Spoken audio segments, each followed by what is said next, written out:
Brought to you by Head Start Basketball. Registration is now open at www.headstartbasketball.com for this summer's Head Start basketball camps. We'll be hosting camps this summer in Strongsville, Westlake, Avon Lake, Oberlin, Brunswick, Highland Heights, Mentor, and Hudson. At Head Start Basketball, we care deeply about making a positive impact on the lives of young basketball players, both on and off the court. It's through building strong relationships with our players, parents, and coaching staff that we are able to use the game of basketball to enrich the lives of those we interact with, both inside and outside of our organization. We believe that our attention to detail, our growth mindset, and our commitment to lifelong learning allows us to help our players achieve their fullest potential. We are passionately committed to providing players, parents, and coaches with everything they need to reach their goals. These core values run through everything we do. Check out our website, www.headstartbasketball.com, and discover why you should attend a Head Start basketball camp this summer. Hope to see you there. No one will ever be able to say, you don't like my kid, you don't love my kid. I might be hard on them, but I think when you do things outside of the game, because a lot of coaches just put in the time, what practice and games, they don't do things outside the game to show them you're a human being and that you love them and it's not about just about basketball. In our program, we do all kinds of service things and service projects for others. Well, that's all time where we're just being silly and goofing around, and they get to see Coach Hass just messing with them and being one of the guys and, you know, going out on the floor and playing one-on-one and shooting them in their face and talking trash. And all those things right there tell them, hey, Coach likes me. Chris Hassinger is the head varsity boys basketball coach at Medina High School in Ohio. He just completed his 5th season as the boys coach after leading the girls program at Medina for 4 seasons. As both a head coach and an assistant with the boys program at Medina, Coach Hass has been part of 4 of the 6 district championships in school history. On the girls' side, his teams won 3 straight conference championships and earned 1 district runner-up. Chris has taught physical education in Medina for the past 25 years. A 1990 graduate of Wadsworth High School in Ohio, Chris went on to play 4 years of college basketball at Akron Wayne College, where he holds the single-game assist record of 21. He also holds a bachelor's and master's degree from the University of Akron. Chris is making an impact in his players' lives both on and off the court through the culture he has built at Medina. In addition to his team's success on the basketball court, their service projects reach out into the community to touch the lives of many people, allowing his players the chance to give back to those in need. Jason and I would truly appreciate you leaving a 5-star rating review on iTunes or wherever you listen to the show. By doing so, you'll help other coaches, players, and parents find the Hoopheads podcast. Please have a pen and paper handy as you listen to this episode with Chris Hassinger, head varsity boys basketball coach at Medina High School in the state of Ohio. Hello and welcome to the Hoopheads podcast. It's Mike Klinzing here with my co-host Jason Sunkel, and we are pleased to welcome to the podcast tonight Chris Hassinger, head boys coach at Medina High School here in the state of Ohio. Chris, welcome. Well, thanks for having me, guys. I'm excited. Yeah, we are looking forward to being able to dig into your story, learn a little bit more about you and your program. And we're going to start by going back in time to when you were a kid. And if you wouldn't mind talking a little bit about how you got into the game of basketball during your childhood. Well, you know, we moved to Wadsworth, Ohio, back when I was about 4 years old. There was a huge blizzard, believe it or not. All the old guys remember the blizzard.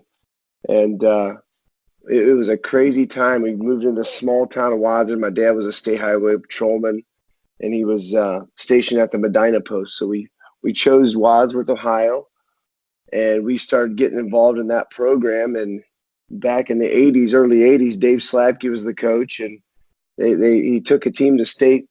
And at that time, it was so crazy. They painted the big W1 right downtown right on the square, and everyone was so fired about basketball and excited about it. And the tradition started and the excitement started. So got into playing youth basketball and city league at the time because there's no such thing as travel back then. But that was where my roots started. Did you go to a lot of games when you were a kid? Oh, yeah. And actually, we had the old gym at Wadsworth, which they've torn down now, and I'm very disappointed about.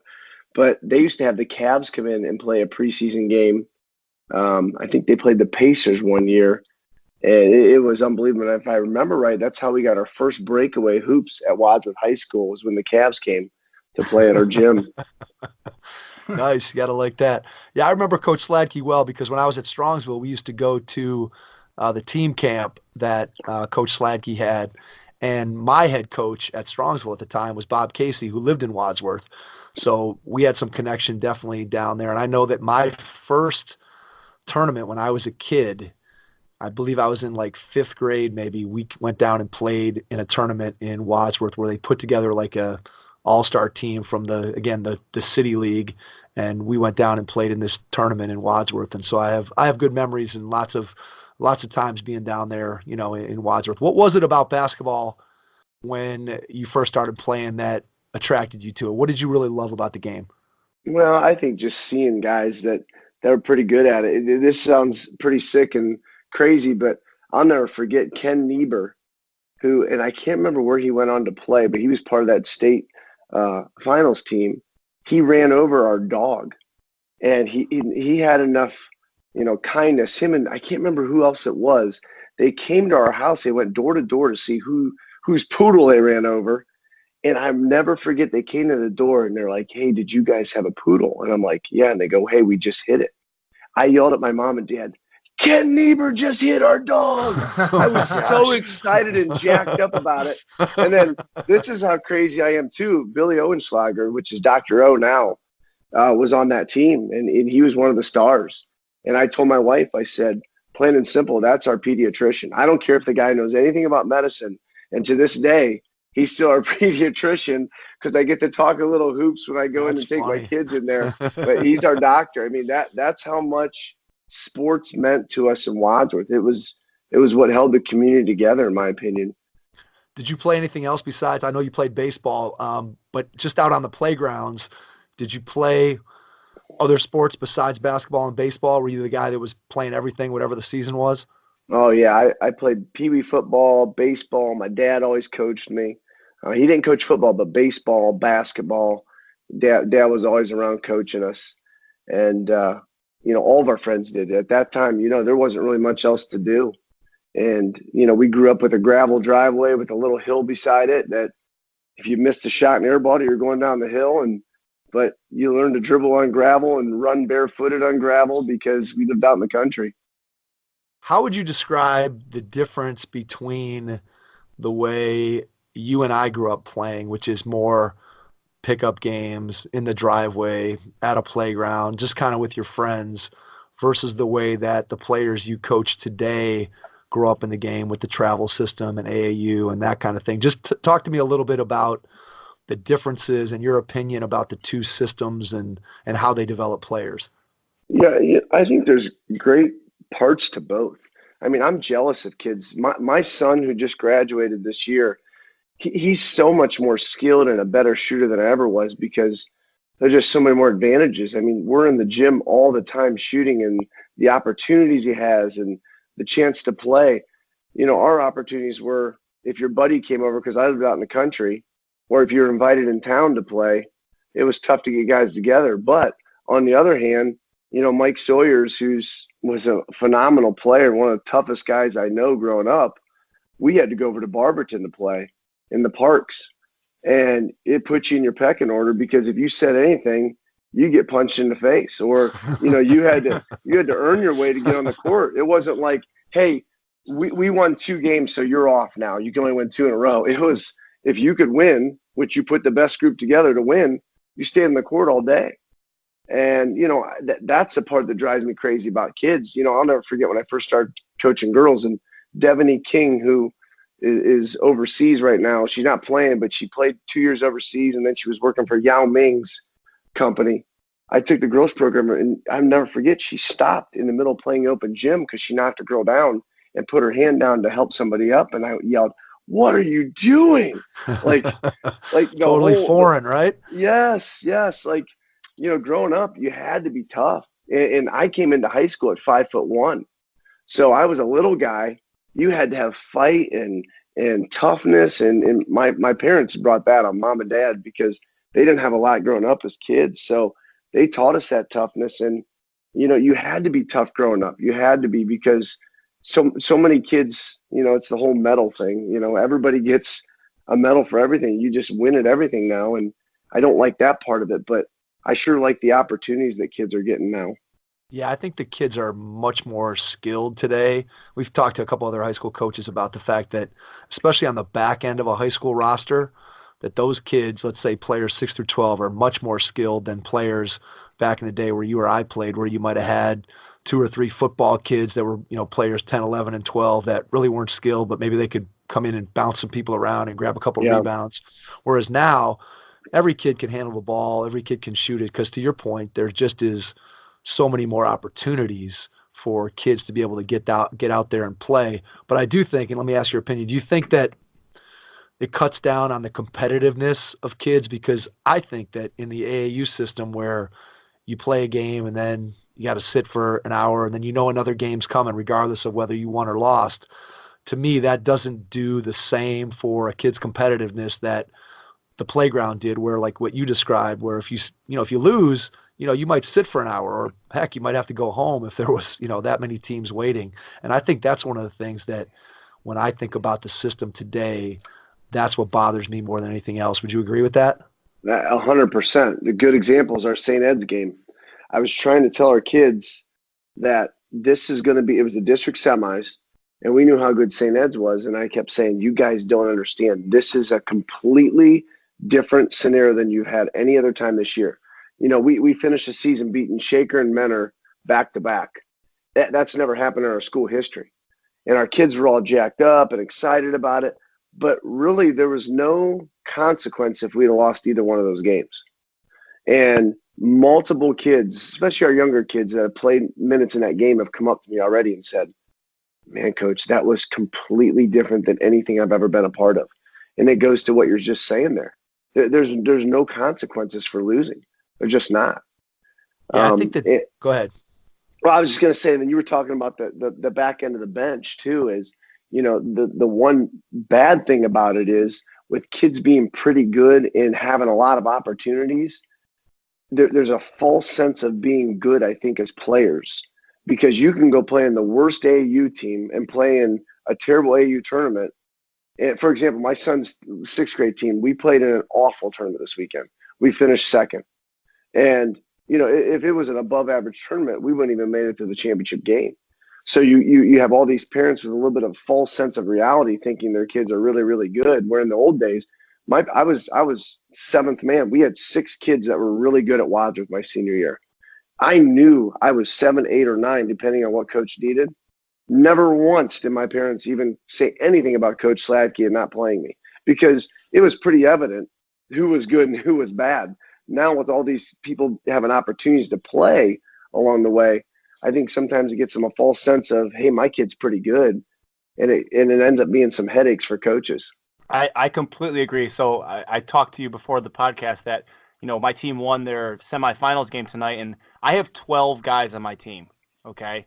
And I had to play, this is a semifinal tournament game. I didn't get numbers 9, 10, 11, and 12 a lot of minutes tonight. And I had parents come up to me after the game and be like, well, you didn't play my kid a lot. And I'm like, well, I had to go with the team that I wanted to win. This is a tournament. This isn't the regular season anymore. And, I feel bad and I feel terrible about it. I try to get everyone as much playing time as I can, but, situational things, just come up. And I definitely agree with you. These kids play on all these teams, and like you said, they play all these minutes. And then when they get to higher levels, they just expect that they're going to get all these minutes without really, quote unquote, earning them, so to speak. Man, we try to keep things as real as possible. I try to put it in a business term for parents, and I'm a teacher, so I don't always understand business, but I take it like marketing. Okay, let's say you have marketing and you have sales and you have another part of your business. Let's say your front desk. Everybody's not going to get a fair share to make a successful company, right? Everyone has their pieces, parts. Everyone's important, but jobs are different. And I don't think that's what people understand. And usually what's funny too is there's only one principal in a school. There's only a few bosses in the school, but everybody wants their kid to be the boss. Well, that's not realistic to real life. Most of us are going to be worker bees. I'm a teacher. I'm not a principal. I'm not an administrator. I have to do my part. My part is important, but it's not the same as a superintendent who's going to go run the school and sit in front. He's kind of your star player, right? He's the one that gets out there and passes levies, even though I'm doing the dirty work and making kids better.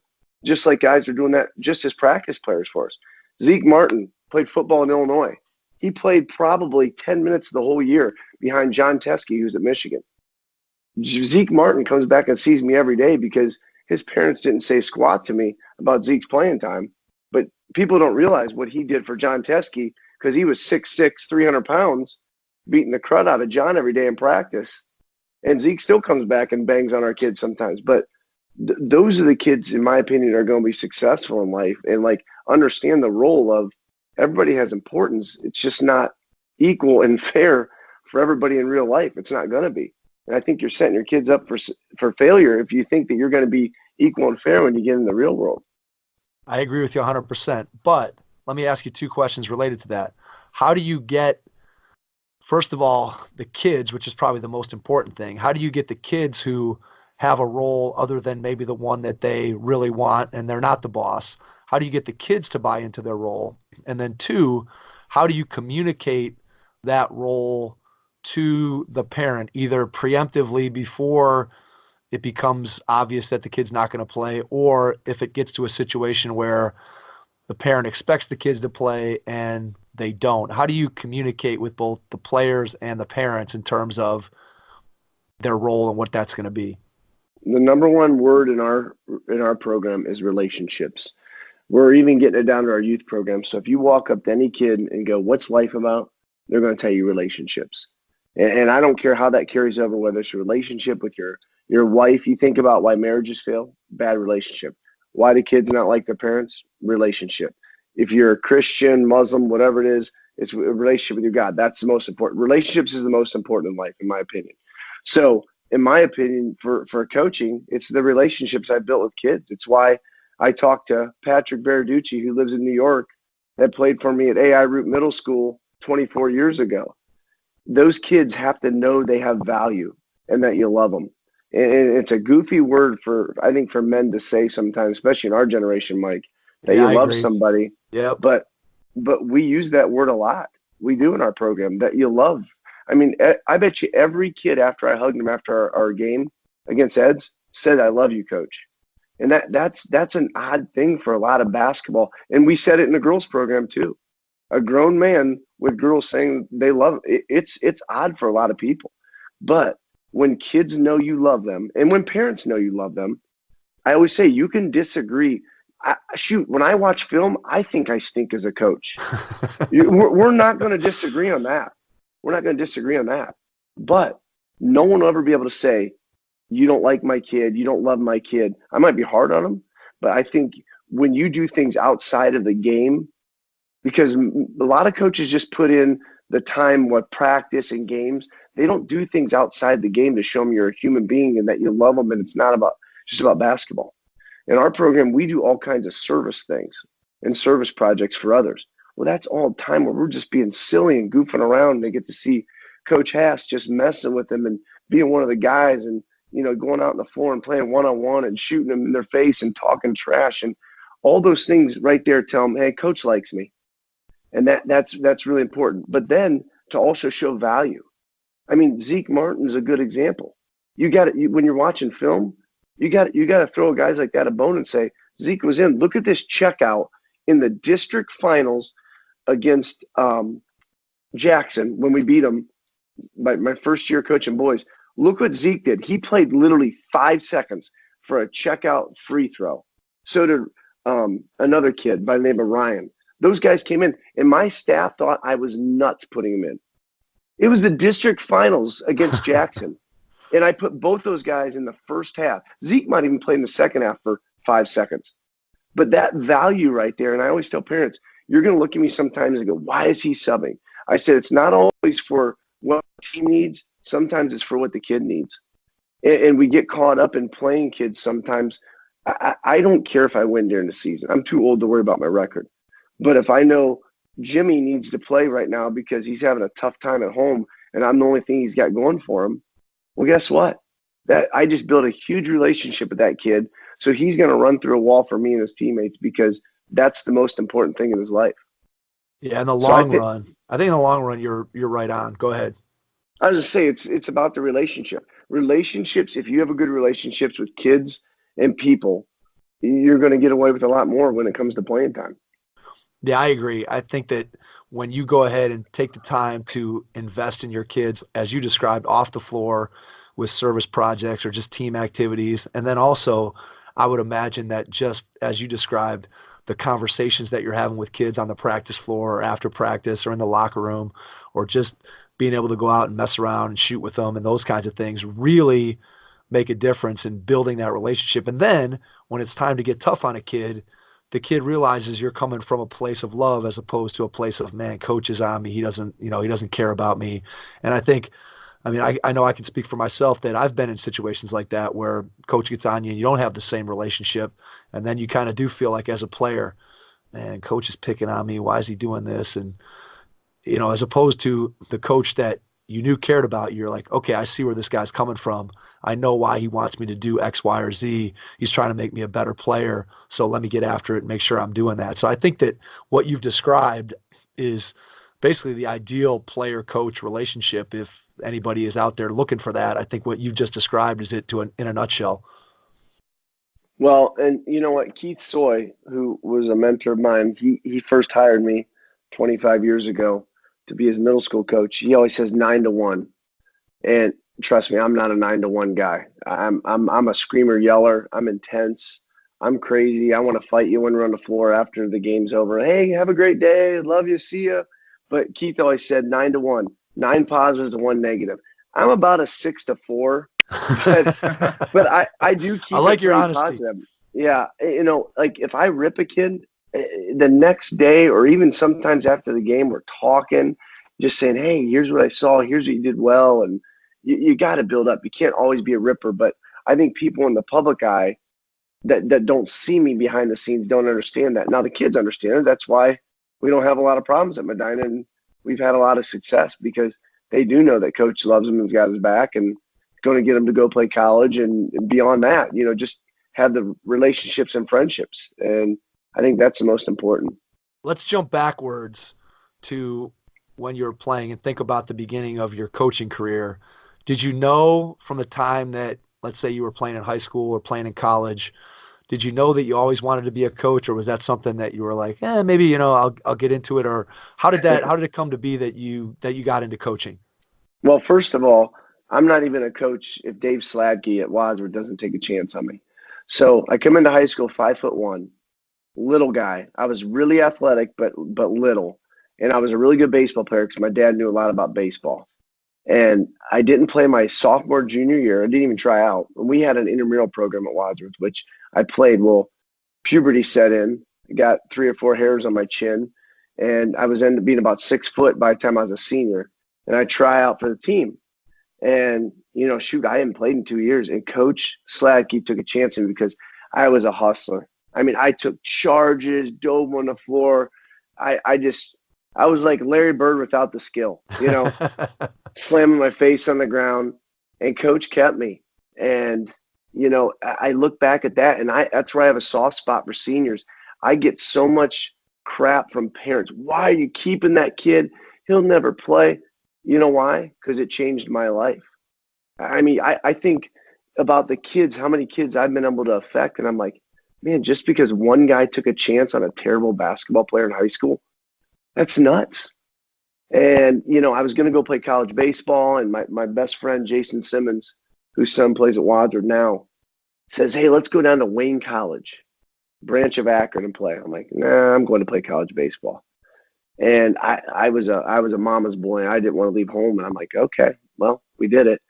And I really started working on my game and got pretty good. And we ended up getting to play against Ben Wallace and, Kenny Lane, Jerome Lane's little brother, and some other really good players. Eli Brewster, who was at Ohio State, ended up playing down at one of the branches and had a great college career.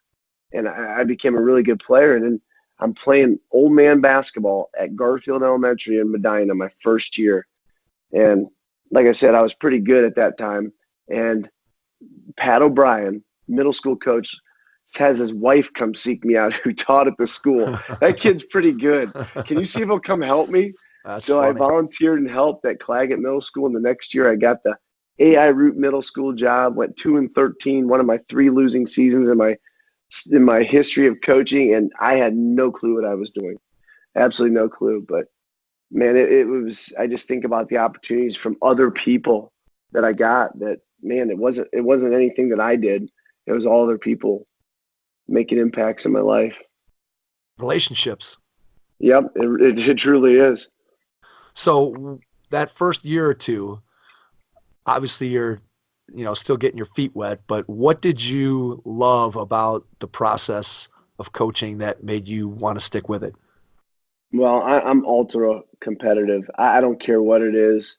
I'll never forget the first time I let my wife win in bowling. We were in college, and we went bowling at OU, and she beat me, and I kicked the ball return because I was so upset I let her win, but I had to do it.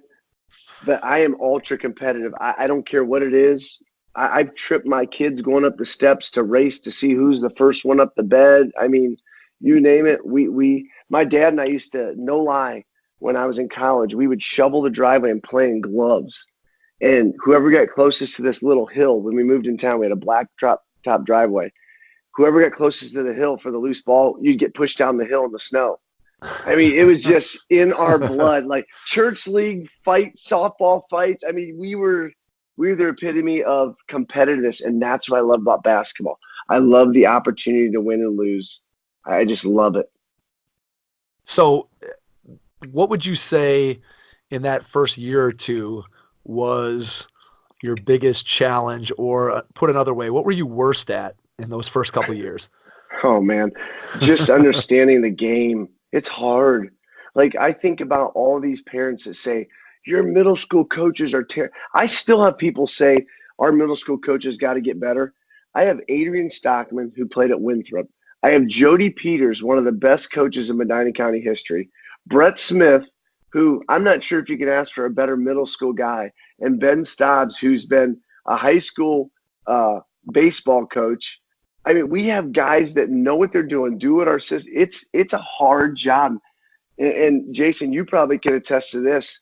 People don't appreciate like how hard it is when you're a newer coach to understand the game by yourself, especially. Yeah, well, I definitely agree.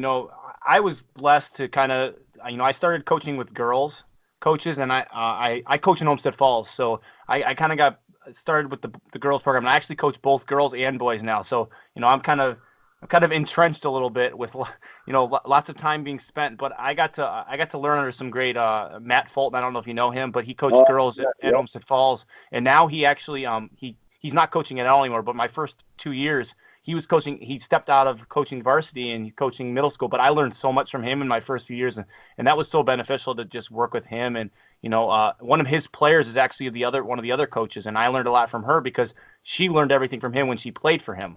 So, I kind of got, I got the best of both worlds when it came with, yes, I learned, but at the same time, I had a lot of great experiences with him because he's had obviously has a vast knowledge because he's coached for so long. So no, there's no doubt. And the crazy thing of it is, you think about how many assistants and helpers you have in a high school game. We throw middle school coaches down there by themselves, or one other guy that's thinking about his game either going to start in 30 minutes or he just lost the game before, right, and you can care less about your game. Exactly. I remember, so Hass, here's my funny story. So when I was coaching my first job, I helped out at Strong's with the JV team 1 year as a volunteer, my first year out of Kent. And then my second year I got hired out at Bay Village, and I was the head JV coach.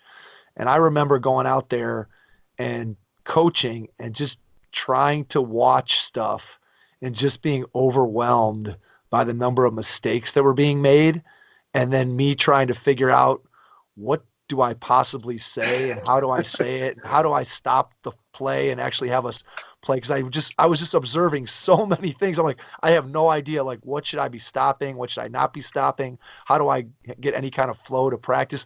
And I just remember being overwhelmed as one set of eyes. And that's one of the things I think as a middle school coach that a lot of people take for granted, that when it's just one coach, it's so difficult. And I don't care what the level is. If it's just one set of eyes, it's almost impossible. So one other thing. So in my tournament, none of the other coaches could make it because they had other obligations. So I asked one of the girls' coaches to come sit on my bench for the tournament. And so she's been Right. sitting on my bench just because I want another set of eyes. And, it's just so invaluable to have someone else. Because if, like you said, I would be by myself if I wouldn't have had her. And I've really appreciated having her there the last 2 games because she's giving up time that she could be doing other things. And, because she wants to see the kids succeed. And she also is being a good coach in herself, Well, I remember the first couple of years in timeouts, you just yell at the kids because you didn't know what to say. And you're looking at them, asking them, why are you doing this? Well, they're doing it because you didn't teach them squat in practice to get ready for that moment. You Yep. didn't work on a time and score or situations when you were your first and second year, So, man, that was the tough part about those days. Yeah, I think that when you get started like that, it's great to be able to kind of be thrown into the fire where you do have to learn on the fly and you figure out what you can and can't do, but it's definitely a learning process. I think if you go back and you were to talk to your players, or I were to talk to my players from those years at Bay Village and say, what kind of a coach was Chris or what kind of a coach was Mike? They'd probably say the same things, that, hey, they knew how to build relationships. I thought they cared about me, those kinds of things. But man, I'm not sure those 2 guys knew what they were doing when they were out on the basketball floor, because it was just, I know I felt overwhelmed to a degree, just as one person. It was tough. There's no doubt. So let's talk a little bit about your progression then through sort of what your different opportunities were as you moved up through the middle school. And I know you had a chance to coach at a bunch of different levels, and obviously you coach both genders as well. So talk a little bit about just the arc of your career kind of taking you up to where you are now. Well, I started out I'll never forget my first 2 years because I was 2-13 and 4-12. And man, it was a struggle. I just remember thinking, I'm terrible at this. And, I remember the first year I had kids because I didn't teach in the school in school suspension. I was going over, checking on them. And I had one kid, he was an in-school suspension. And he goes, Coach, can I carry the water bottles for you? I'm like, sure. So he wasn't allowed to play that day. His mom catches me at the beginning of the game.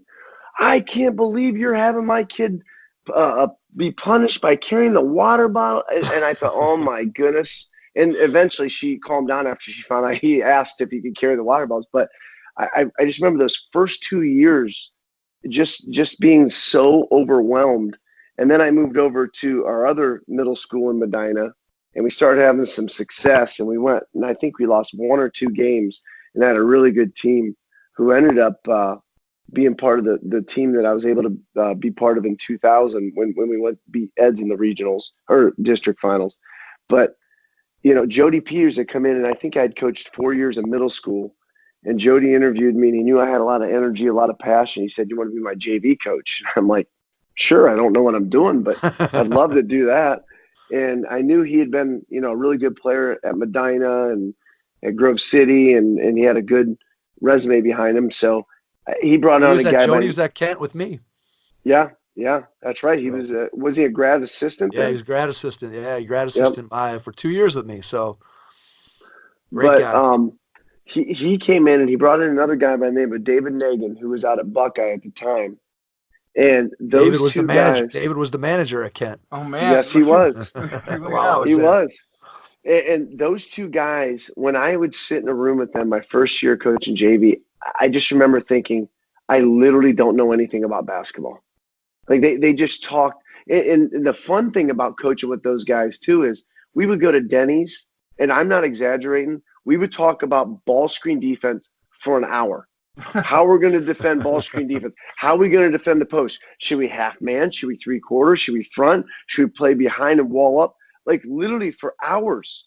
And I just remember learning so much from those guys about the details of the game. And so I was able to be Jody's JV coach for many years. And then David took a varsity job out at Madison. And I tried the assistant job for 2 years. And I was just not a very good assistant because I had more of that wanting to be in charge type of mentality. And I didn't think I ever wanted to be a head coach. And then at one time the girls' job came open, and I talked to my wife about it, and I said, man, I don't know. And I remember being so nervous to take that job. And that was my progression. I went to girls and did that for 4 years and had a lot of success and a lot of wonderful kids and athletes. And then I took a year off because I knew I didn't want to coach girls anymore. And I went back to Wadsworth and just volunteered, assisted there. And then when Anthony Stacy left, I took the boys program. This is now my 5th year. When you said you were nervous to take the girls' job, were you nervous about it being a girls' job, or were you nervous about it being the head coach? No, or both? No, the gender didn't really matter to me too much. More about just being in charge of a program. But I tell you what, Jody prepared me for that. There's no doubt, because he did a lot of extra programs and business sponsorship programs, and I was able to see the things that he did, and he brought from Ashland because he was at Ashland before that, and that helped me put things into perspective and to figure things out. And he helped me put my program packet together, and it was really beneficial for me to work under him. What were some of the things that you decided that you wanted to do heading into that first opportunity to be a head coach with the girls? In terms of your program, in terms of the culture, what did you try to establish right out of the gate? Because I'm sure it's probably different than where you are now. But just if you can think back to that time, what were some of the things you said, this is what I want my program to be all about? Yeah, we didn't serve as much others as I wish we would have, but I took over a program that had struggled for a while, and it was in a little bit of turmoil because at that time we didn't have a lot of other sport athletes sticking with it. They'd play their freshman year, and I knew if I could get girls to enjoy playing and have fun. So we did a lot of fun things, did a lot of things outside the game, and got the excitement going again. And the first year, I can't remember how we did, but we just had a great group. We only had a couple seniors that year, but behind them was Taylor Burke, who was probably the best athlete in school history, boy or girl, played 2 sports at Florida, and they actually asked her to play basketball her senior year, was a 6'1.5" high jumper in high school. I had Deb King, who played overseas and played full scholarship. I had a couple younger girls. That one that was went to Northern Kentucky. Another one was a really good player at Ohio Northern. And we just started getting it rolling. And we started getting involved in the youth program, and we took that over. At that time, the girls program had their youth program. Boys had their own entity, but the girls ran through the rec center. It was like so archaic compared to what the boys were doing. And we just slowly brought the girls up to speed with where the boys were at. And you're seeing actually some of the benefits too with now, like they got little girls that are working on basketball, not just soccer in Medina. So that was kind of the progression. We just wanted to get the basketball program caught up to being one of excellence. And we ended up winning our league championship 3 out of 4 years, which they hadn't done that since the 90s. So good coaches, good kids, great families, had very few problems. Kids bought into everything. We just had a blast. If you're a basketball coach in the greater Cleveland area and you have a passion for teaching the game and might be interested in joining the Head Start Basketball Camp coaching staff this summer, please reach out to us via email at headstartbasketball@usa.net. What was your biggest adjustment going from boys to girls? Was it a bigger adjustment to go from an assistant where you had been with the JV to go back to being the head coach, or was it a bigger adjustment to go from the boys to the girls? What did you find to be the biggest challenges with that? I didn't think it was a big adjustment with girls. I mean, I take that back. Here's the one adjustment. Boys can go freelance and make a play. Girls are going to do everything exactly how you say. I don't care if there's 5 options on a play, they're going to run it all the way through to number 5. Boys, you're lucky if you get to number 2. And that was an adjustment for me. Besides that, we treated them like a basketball player. I don't even say like a boy. We treated them like a basketball player. We had the same expectations when we got on the court and we went up for a layup. We want to run our shoulder through your face. After the game, we were shaking your hand. You okay? I mean, we were playing within the rules of the game every single possession.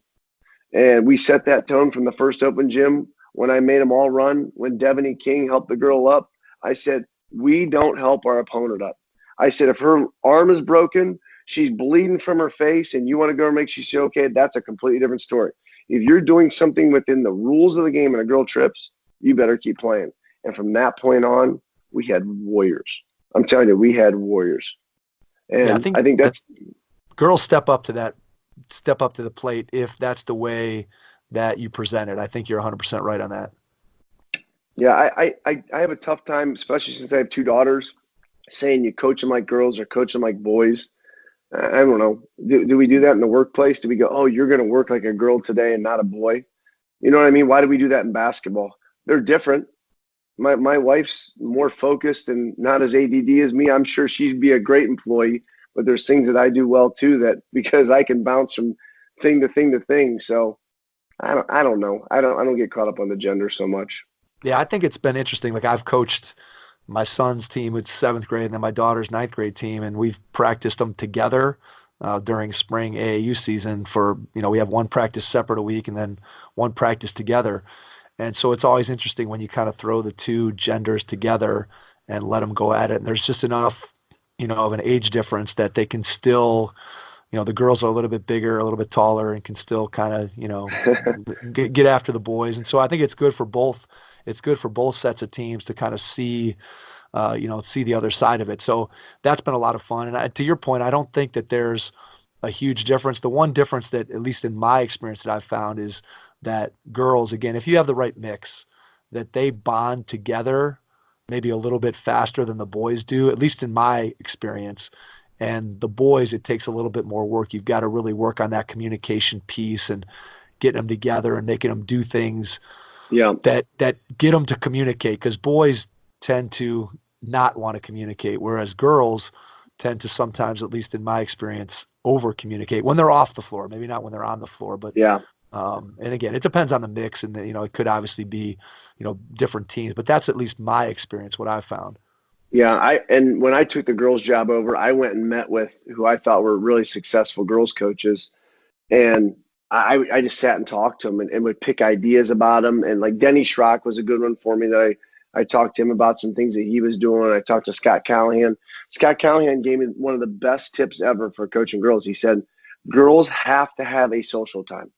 He said, you can either give it to them in the drills, or what he did was I would let the girls warm up, and literally they sat and talked for 5 minutes about just whatever was going on in the day and get it out of their system. And then we'd get focused. But I was even silly with them, goofed around with them. And I found that really worked for me. And then I got a lot more out of them because they just needed that social time. Boys, they seem like they're just raring to go. They're just raring to go when they get in the gym. And it was a great tip for me. It really helped me a lot with focus of practice. Yeah, we talked to Isaiah Cavaco, who's the head coach at Oberlin. Yeah. And he spent some time at coaching the women at John Carroll, and then now obviously he's been the coach at Oberlin for like 13 years on the men's side. And he said that one of the things that he noticed was that when you're coaching boys, there's always this kind of mano a mano. I walk in the gym and I'm sizing everybody up and I'm looking and seeing where I fit in the pecking order, and I'm going to challenge you and you're going to challenge me. And he said that with the girls, that really wasn't there, even with the best player versus the worst player on the team. It was kind of like if you could get them to bond, they all always went together as a team. Whereas even within the boys, sometimes he says there's this dynamic of competition amongst each other, whereas the girls tend to bond and that camaraderie goes forward as a team. Whereas with the boys, there's still some individual competition, even when you've put together your team and you've been through the season. So I thought that was an interesting way of kind of looking at that piece of it. Yeah, I guess so. So you get finished with the girls and talk about how the opportunity arose for you to take over the boys program, and then we'll get kind of into what you've been able to do with the program and how you've built it and what the pillars are of what you try to accomplish with your kids.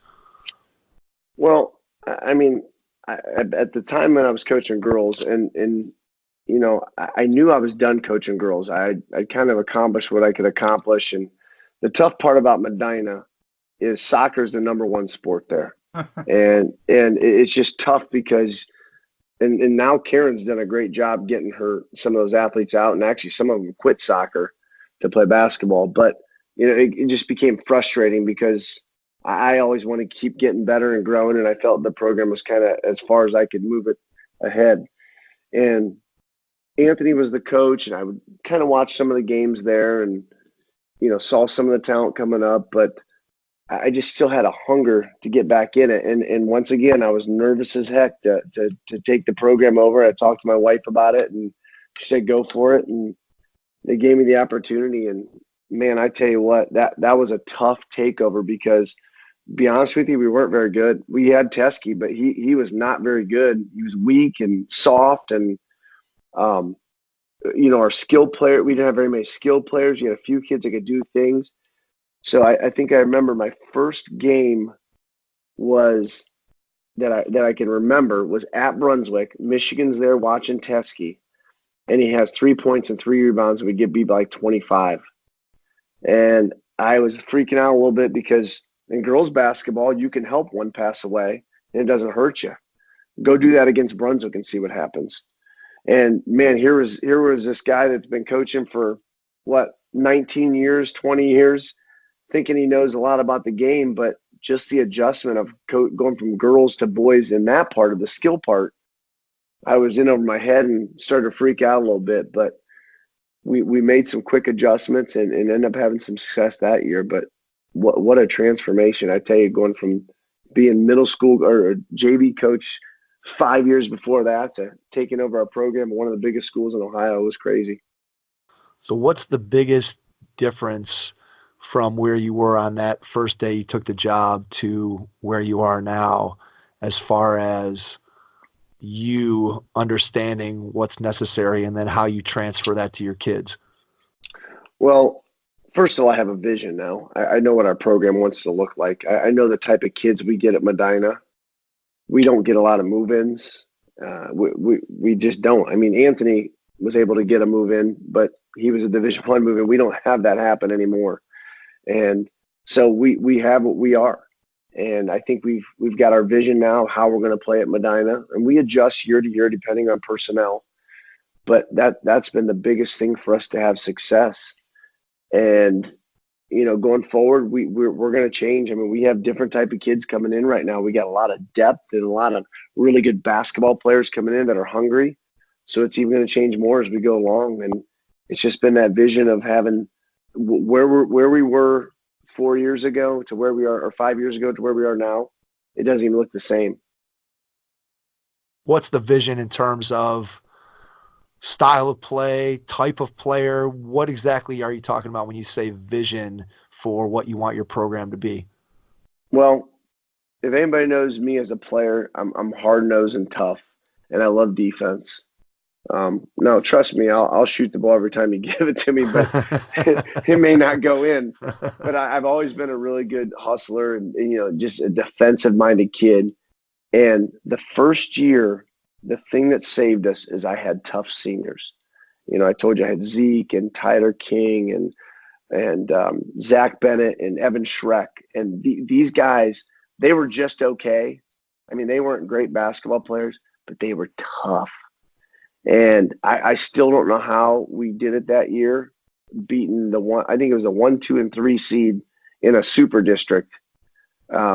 But those guys did it. And I started looking back this year. We started out 6-5 this season, and we were struggling, and we're young. We started 3 sophomores, a junior, senior this year.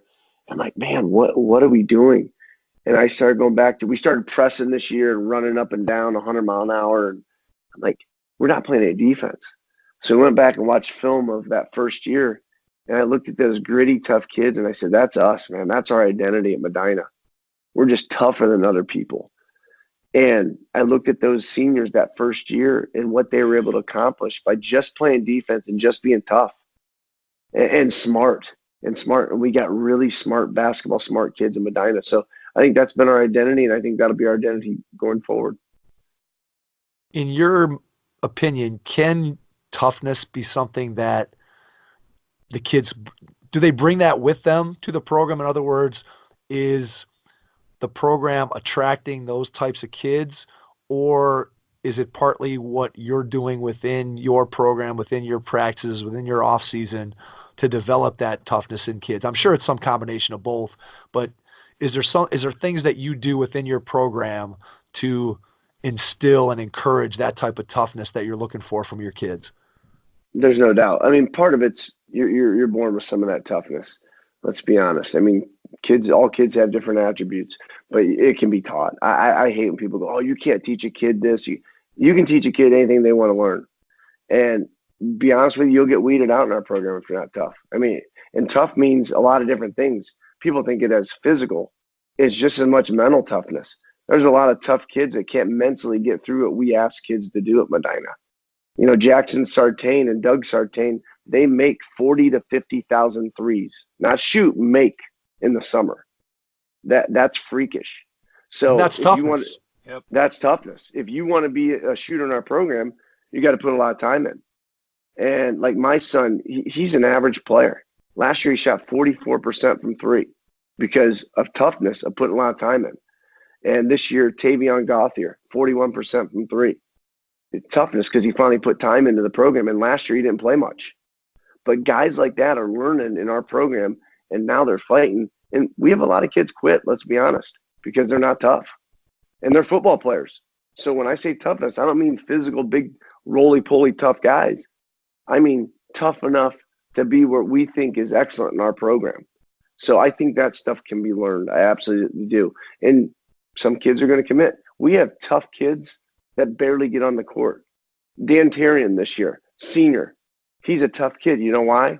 Because when he wasn't playing, guess who the first kid to text somebody when I ripped him after a game? Dan Terrian. Because he's a tough kid. If he was a weak kid, he would have thought about himself and not worried about his teammates. That's toughness. So that's what's special about our kids right now. That's why we ended up winning 9 of our last 10 games this year, starting out 6-5 because we're tough. And I think you have to be, obviously the league that Medina plays in is one of the best leagues here in the Cleveland area for sure. And every night that you go out there and play, you're going to be challenged. And so I think this is one of the things that I always, as a coach, and also when I was a player at Strongsville, that I always kind of went back and forth on. And when you think about the schedule in the regular season, I know you mentioned earlier how you said at this point in your career, you're not really that concerned about your one-loss record during the season. And I think one of the things that playing a tough schedule does for a high school coach or a high school team is it prepares you ultimately for the state tournament, which to me as a player and then as a coach, that always was the most important thing to me, as opposed to, do I go 16-4 in the regular season or do I go 12-8 in the regular season? I'd much rather go 12-8 and have my team prepared for the rigors of the state tournament as opposed to playing a cupcake schedule and, walking through with a great record, but then losing in the first or second round of the tournament. Yeah, I'm with you. I'm going to play people to get ready for the tournament. I think there's some value in getting some victories when you have younger teams and, you're struggling a little bit, but you have to have people on your schedule to get you ready for the tournament. And, I always say to our kids, our goal is to make it to the Sweet 16. It is hard to get past the Sweet 16. Let's be honest. To get down to state, there's not very many teams that look like Medina down at state. There's just not. We don't have open enrollment. We have mostly homegrown kids. My kid came in as an average player. We got Tavion Gauthier, who I would say is an average player. Those are the kids we're getting moved in to Medina. We're not getting 6'8" Division I athletes moving into Medina. And for our kids to make it to a Sweet 16, that's difficult. Now, especially since we're with Eds Ignatius, Brunswick, Brecksville, Royalton. Rhodes was good this year. Like that's very difficult. And so that's kind of our measuring cap. We don't really put a value on wins, numbers of wins and losses. I'll never get to 500 wins because I'm an old fart. But, here's what I tell parents. My job's to do this. Try to win as many games as I can for your kids and teach them how to be a better man. That's it. And the better man's probably the more important thing than basketball. And I think we're doing a pretty good job of that. Yeah, it really is. I think that sometimes it's easy to lose sight of that. And as coaches, obviously we get caught up in the wins and losses at times. But by the same token, I think that you spoke about it at the very beginning of this podcast when we started talking about relationships. And when you build the right relationships, then it gives you an opportunity to impact a kid in a bigger way than just on the basketball floor. You can teach them more than how to shoot a jump shot or how to play help side defense. You can really teach them what it takes to be a good father, a good husband, a good friend, and all those things. Ultimately, 20 years from now, that's the reason why guys call you up and say, hey, coach, I'm going to get married, or hey, coach, I just got a new job. And it's not, sure, they remember the basketball piece of it, but they remember the fact that you cared about them and that you were more than just their basketball coach, that you did take the time to build a relationship. And I think the best coaches out there, and I'm talking about the best both in terms of won-loss record and relationships, I think those two things go hand in hand. I think you'd be hard-pressed, especially in today's basketball, to find a coach who has a good won-loss record who doesn't take the time to invest in the relationships with their players. Yeah, there's no doubt. I mean, we have 3 words in our program, and they're in our locker room, and it's relationships, serve, and legacy. We always say life's about relationships. Your job as a human being is to serve others, because that's the only way you get fulfillment. And then what's your legacy? It better not be basketball. It better be bigger. I said, if John Teskey comes through Medina and people only know him for basketball, I said, John, you failed. You failed. You have a platform as a player. What are you going to do with it? And that's what that's honestly what I'm the most proud of. If you knew all the things that our kids do for others, it's just awesome and exciting, and it's life-changing for our kids. It really is. All right, so I know you don't want to take credit for this, but just share 1 or 2 things that you guys do in the community so that, if there are other high school coaches out there listening, maybe somebody can take an idea from what you've done already and copy it in their program and, take and be able to serve their community in such a way that it builds better people and better character from the players. Well, something just simple, and this is something I just thought about off my head. I'm thinking about young coaches. Get involved in your elementary schools. Your kids are superstars. Literally, I'll never forget Holly Henniger. Like, we were in, 4th grade when they won the state tournament. One of the guys, I think it was Billy O, or no, you know who it was? It was Craig Miracle on that 81 team. Craig Miracle kissed her hand, and I'll never forget her saying, he just kissed my hand. I'm never going to wash it again. And, That's awesome. And I know Holly, she's got kids that are my kids' age. But, just going and reading for a class, email your elementary school teacher, say, hey, our kids would love. There's no high school principal in his right mind that's not going to say your kid can't get out of class to go over and read to elementary school kids, to be a positive impact. But probably one of our biggest thing that we do, and this has just been, we've been so blessed in Medina because people just keep giving us money and more money. We started out the first year doing the Santa Project, and I stole the idea from a guy that does it in our program up in Akron. And I think we got 20 or 25 kids the first year we bought gifts for. And what we did is we make our players go out to Target or Walmart, wherever, and we give them $100 allowance. They have a list of what the kid wants, and they went out and they had to buy it. Well, the best part is, tell a high school kid you need a size 13 for a 8-year-old. They bring back a size 13 men's shoe, and your guy's like, guys, no. This is a little kid. Try that again. Yes, and it's grown to where we bought for over 100 kids this year. We just keep having people. We fed. I think we gave out 13 meals, and when I say meals, we're talking ham, mashed potatoes, gravy, noodles, corn, the whole fixings. This year we started getting Christmas trees and going and delivering free Christmas trees. Some were fake Christmas trees. Some were real Christmas trees. And the impact that our kids, in what people don't realize, in Medina, we have public housing. We have low-income public housing. They don't associate that. We have a lot of poverty, more than you think. And for our kids to knock on doors, to deliver presents, to deliver meals and all that, and they see mattresses up against a wall in Medina and a TV the size of a small computer screen, when you walk out there and you go, I'm complaining because I didn't get NBA 2K. And this kid, no lie, this one house, my son and I, actually all my kids, we've been delivering furniture. I put out a list to all of our basketball families. I need couches. I need this. I need that. We've been delivering furniture to apartments in Medina. And we've done free basketball clinics. We got Drug Mart to donate basketballs, and Papa John to donate free pizzas. And we went down to our park down by our public housing, and we literally sent the kids out knocking door to door. And what's funny is the first year there was fear in their eyes because it wasn't comfortable for them. And I said, guys, what are you doing? Knocking doors? No, I'm not doing that, coach. I said, knock on the doors and tell them there's free food and free basketball. And you can't believe the kids that were running to the park. But the difference is the impact it made on our kids was the most important, because now we got kids doing things. My son goes and picks up kids down in that same area some mornings for school. And some days he'll just beep the horn and whoever gets in the car gets in the car. I've done it. It just keeps growing. And now our youth, we took over our travel program 3rd through 6th grade. This year they were working at a food pantry, all because our high school kids were doing it. They were at Drug Mart getting toiletries for a church in town that gives it to people. And this whole service thing is just growing. And the best part of it is how much parents and kids are getting out of it, not even the people that we're giving to. And it's just making a difference in our community. That's awesome.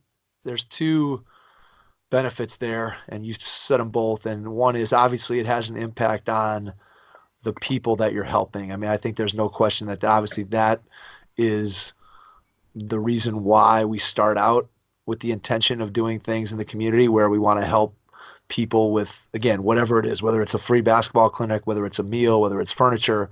The intent is to help the people that are getting those services.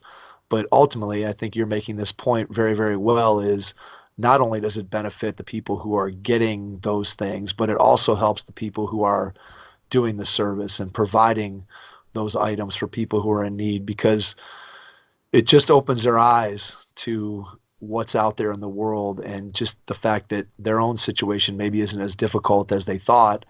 And now not only are you impacting your players, but one of the things that I think we all strive to do is, whether you're a teacher especially or you're a coach, is you want your impact to go beyond your player or your student, where your player, your student leaves you and then goes out and has a greater impact on the world. No and that's doubt. where that's where your influence and the things that you do spreads, and you get those tentacles that go out. Now, not only have you touched that student that's sitting in your classroom in front of you, but you've touched 5, 10, 15, and the growth when we can impact people in that way is just tremendous. So I think that, again, I commend you for what you're doing there with the service, because I think that's a huge, huge thing that it has nothing to do with your 1-loss record, but it does have everything to do with what the game of basketball should be about, which is, yeah, we all love the game. We want to teach the game. We want to win when we play a game.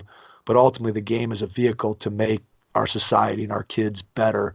And that's exactly what you're doing with all the things that you are doing there. So let's jump from that serious topic to, you mentioned your youth program. So I want to kind of wrap up with talking about what you do with your youth program to benefit your high school varsity program. Talk a little bit about how you have it organized. And I know you and I have talked before about what you do with the locker room and inviting the kids in. So just make sure you touch on that story as well.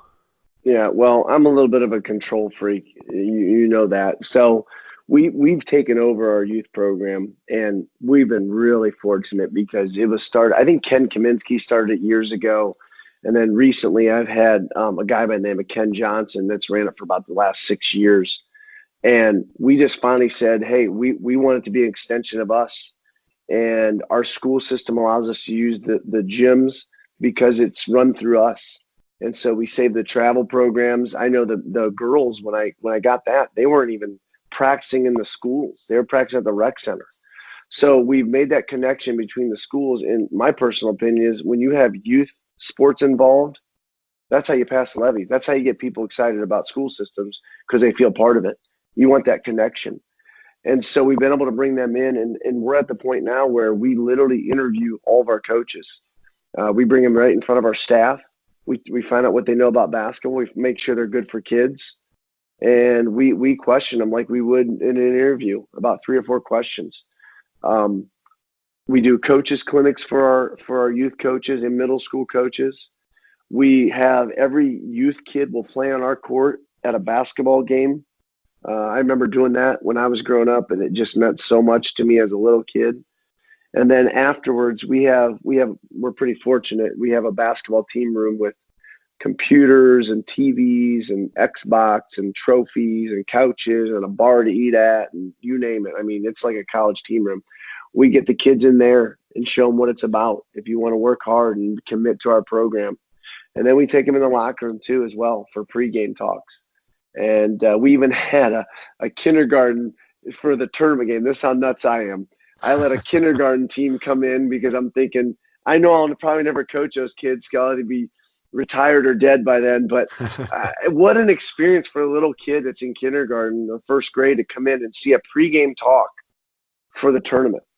And we just want those kids to feel connected.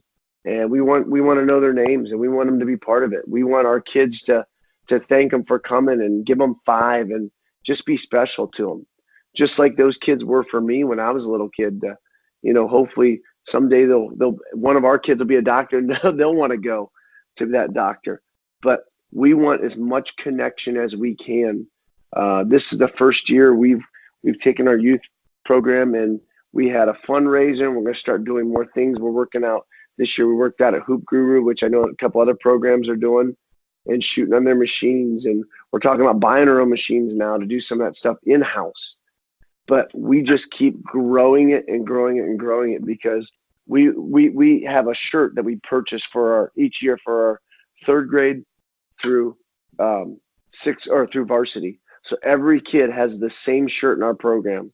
So when they see Drew Hassinger on a Friday night with a shirt on that says Medina basketball, a 2nd or 3rd grader has that same shirt on because we want them to feel connected.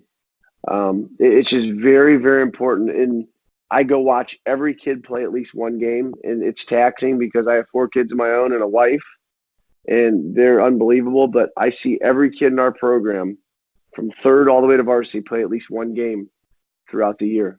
We even do our tryouts for our youth programs, our high school varsity program. We see every kid 2 to 3 times, and we make the decision. No dad's making the decision, and we take some input from the coaches on who they've had in the past. But this year we cut a kid that had been part of an A team that in the past, and we just want it to be fair. We do. So we've really, really stepped up our game as coaches to show how much it means to us youth programs. Yeah, I think that connection between the youth program and the high school program, to me, is probably the most critical piece of why a youth program is important and why it's important for a high school coach and their players to be involved and to be visible. Because if I'm a 2nd, 3rd, 4th, 5th grade basketball player and I'm thinking about what do I want to do as I go through school, if I see those kids and they come to my practices and I see that coach, and now I go to a game on Friday night or on Tuesday night and I'm sitting in the stands and I watch Medina run out, to the pep band and get into their layup line. And, that's something that I aspire to. And if there's not that connection, I think it just doesn't inspire kids to want to be a part of the program, and consequently it doesn't inspire them to want to be basketball players because they just don't see, well, what's my future as a basketball player? I'm not sure what it is. Maybe my future is in soccer, or maybe my future is in baseball. And so when you have that connection, I think that's critically important. And so I want to wrap up by asking you this one last question related to the youth program, and that is, what in your mind, if I'm a youth basketball coach for Medina, what are the most important things that I need to do during my season to help you as the varsity coach have a successful program? What are you looking for your coaches to do over the course of a youth basketball season? Well, the younger they are, the more fun they have to have. Nobody wants to do anything in life if it's not fun. And so many coaches worry so much about winning and losing. I try to tell all these coaches, they worry, hey, we won this term. I got to be honest with you, I don't care if you win a tournament. It doesn't matter to me.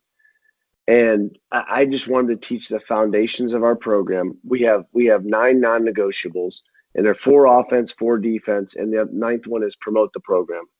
Because we've had coaches in the past that don't send out texts and emails and things like that. That's, when I first took over, that weren't even promoting our program. And so we have the 9 non-negotiables, and we even give the coaches freedom to run whatever offense they want. They can press if they want, but there's 4 of each one of those that we have say you have to do and you must do to be a coach in our program. And we go watch them. And they've been really good to us over the last few years of really honing in, because the biggest complaint I get from travel coaches is, your middle school programs are terrible. And you know what I tell them? It's because you guys don't teach the basics. So they have to start. It's honestly no, it's true. It's true. They have to start over because you've run 2-3 zone for the last 2 years. Your kids don't know how to play man to man. Now they look terrible because you haven't taught the foundations of how to guard anybody. And so we want it to be literally a feeder system that they're just introducing it at the elementary level, having fun, have a great time, teach them the fundamentals. And then as they move up, learn to be more competitive. And right now it's going in the right direction. What I'll tell people too is start a board. We haven't had a board for a lot of years. And like I said, Ken Johnson ran it for, I think, 6 years. I don't want to say he did it all by himself, but he did most of it by himself. And this is the first year we have a board of 5 of us, and I'm on it. I have one of my coaches, JT Sturm. He's my JV coach, and he played for me at Medina. He's my liaison, and everything goes through us. But you can't believe all the travel programs that are being run by a few dads and making all the decisions for your program. And I can absolutely believe it. Mike has seen it. I can absolutely believe it. I can absolutely believe it. That's I can see where having the board, and again, I think when you have it's got to be led, to me, it has to be led by the high school coach. And no doubt. If it's not led by the high school coach, I think a mistake is being made, is the honest truth, because ultimately the high school coach, buck stops with you, and you know what you want to get out of that program. You know what you want to be taught. And when you're hands-on, again, as much as you can within the confines of coaching your team and your family and all those things, the more you can be involved, the better off your program is ultimately going to be. Yeah, no doubt. Chris, this has been fantastic. Before we get out of here, I'd like for you to share how people can reach out to you if they want to get in touch with you.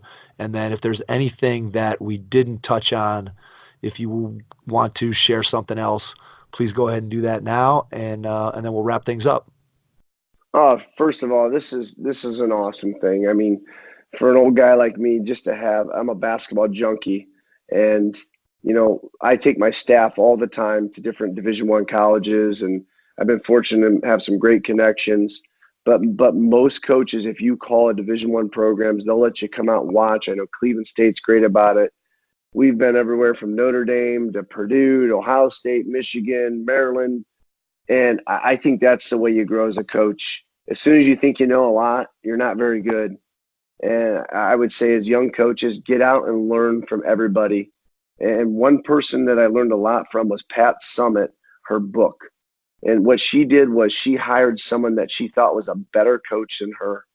And it made her grow as a coach. So all you young guys out there that are trying to get better, hire the best assistant you can hire. Go learn from other people. And that's how you become good, because you got to steal if you want to be a good coach. Steal from the guys that know what they're doing. If you want to get a hold of me, it's Hassing, Hass as in Sam, ING, C as in Chris, at Medina, MEDINA, BEES.org.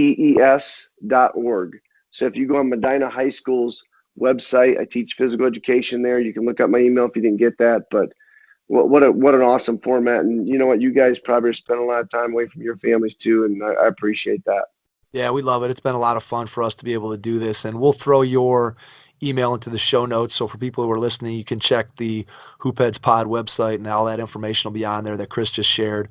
And again, we can't thank you enough for taking an hour and 20 minutes or so to jump on with us. It's been a lot of fun having this conversation. You and I getting a chance to, we've obviously talked a lot in the past, but to get on and be able to spend an hour and 20 minutes learning more about you and what makes you tick was a lot of fun for me. And to everyone out there, Thanks for listening, and we will catch you on our next episode. Head Start Basketball's Player Development Academy offers Cleveland area players a unique opportunity to improve their basketball skills. Regardless of a player's age, skill level, or position, training with Head Start Basketball will elevate your game to the next level. Do you want to improve your ball handling, become a better shooter, or develop into a more skilled, confident player? Our Academy classes offer training that's designed to do just that. Our training sessions are innovative and will have you learning skills that are transferable to actual games. We have 4 different class skill levels for boys and girls, ages 4 and up. All Player Development Academy classes will be held at the Strongsville Recreation Center. For more information or to get registered, please visit www.headstartbasketball.com.